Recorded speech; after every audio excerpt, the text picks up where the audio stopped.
Ask Reddit. Which conspiracy theory is so believable that it might be true? That your phone's microphone is constantly hot and it's listening for keywords to target advertising. Most glaring instance where this happened to me was when I walked into a colleague's office. He had just gotten a standing desk, but one that goes on top of his existing desk rather than a standalone model. That's important to note. I said, "Nice standing desk. When did you get that?" "Thanks. Just today," he replied. That was literally all that was said about the desk. We talked about work-related stuff, and as I walked out and checked my phone, there was an ad on Facebook for that exact model of standing desk. I have never owned one, wanted one, or googled one before, yet there it was on my feed. Tinfoil hat be damned. They listen in. Full credit to the Next Village for this one. The arms on Tyrannosaurus Rex skeletons are backwards. They ought to be rotated 180 degrees. What good are these stubby little arms for? My conspiracy theory. Facebook purposely attempts to ruin people's relationships because the drama gets more views and more views sell more ads. Several years ago they introduced a feature so that your comments on other pages would show up in your friends' feeds. So if you're secretly an atheist and you comment on some atheist page, it shows up in your devout Southern Baptist grandma Muriel's timeline, even though it's a conversation that has nothing to do with her and there's no reason for it to be. As a result, Facebook outs you to your family, and grandma is typing away at all the evil Satanists trying to corrupt her grandson. And if you comment on a public post, it's unavoidable. You used to be able to control who could see your comments even on public posts by other pages, but at the same time Facebook introduced their tattletale feature. They took that ability away.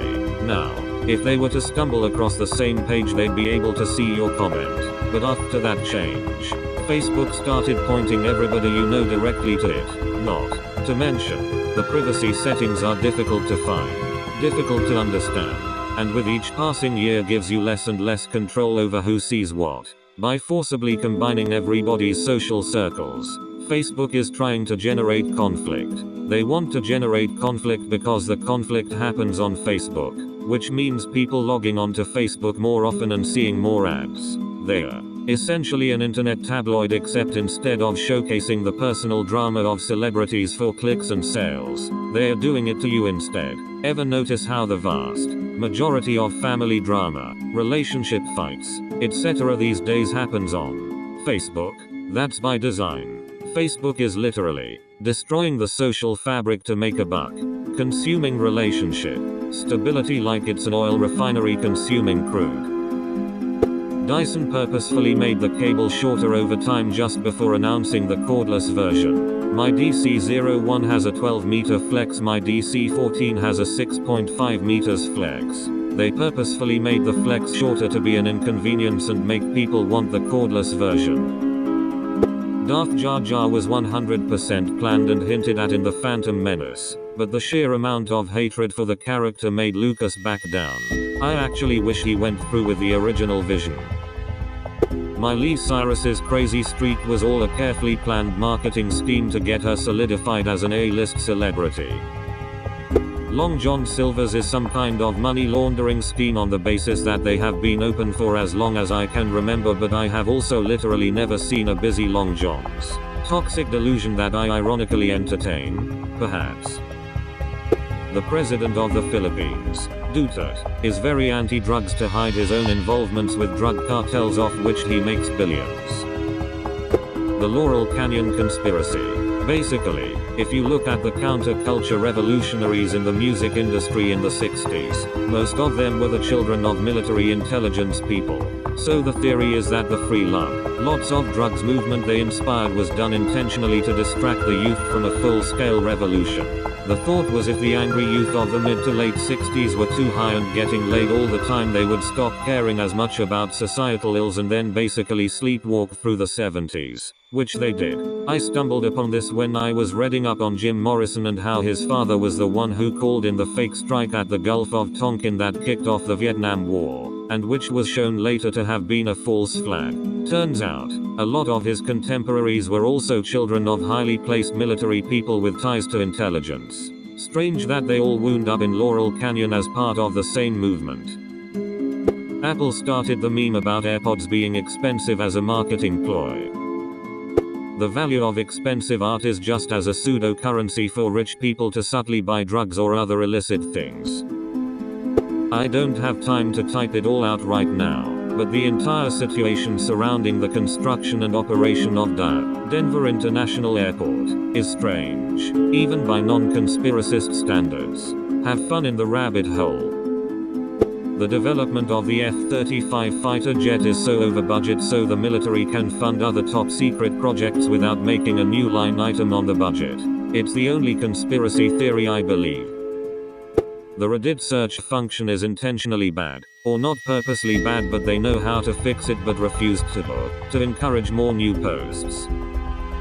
Everyone should learn to code is a movement to flood the market with software engineers so that salaries can be reduced. That's also why they are dropping software engineer as a title for the lesser title of coder. I always hear the advice that in order to stop being heckled by Scientologists, just ask where Shelley went or ask about the circumstances of her disappearance. It usually shuts them up. The Phantom Cosmonaut Conspiracy.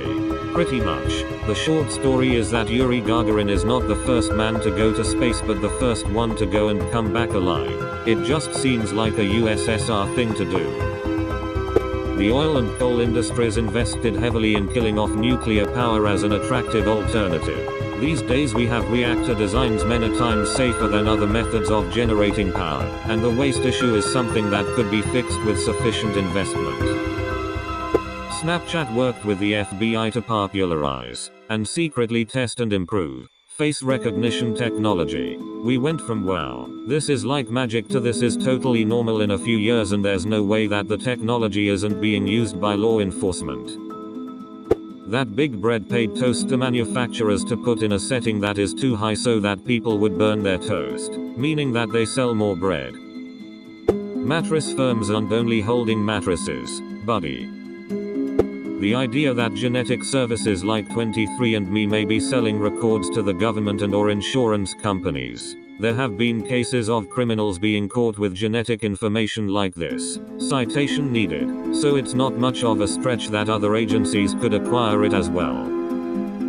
This is going to get buried. But smartphone batteries. Remember when phones used to have removable batteries and now almost none of them do? A law enforcement agency could make you think that your phone is powered off when in reality it's just displaying a black screen. That way they could still track you, listen to your conversations and take pictures. You would never know for sure.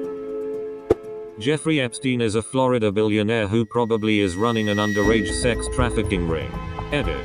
Well, Epstein just got arrested for sex trafficking minors, so this is more a conspiracy fact, not a theory lol. A brief background. In 2007 dozens of underage women came forward saying Epstein was having sex with them in Florida. They also claimed that he passed the girls along to other elites and ran a sex ring blackmailing service kinda.